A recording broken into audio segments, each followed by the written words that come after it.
அக்கா வீட்டிலேருந்து வாழைப்பூ கொடுத்து விட்டுருந்தாங்க.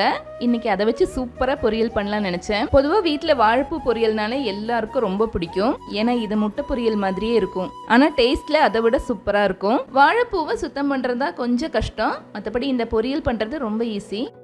நல்லா சுத்தம் பண்ண வாழைப்பூவை பொடியாக கட் பண்ணிட்டு மோர் கலந்த தண்ணியில் போட்டுக்கலாம். சுட சுட சோறு, நல்ல காரசாரமான பருப்பு ரசம் கூட இந்த வாழைப்பூ பொரியல் இருந்துச்சுன்னா ரொம்ப சூப்பராக இருக்குங்க.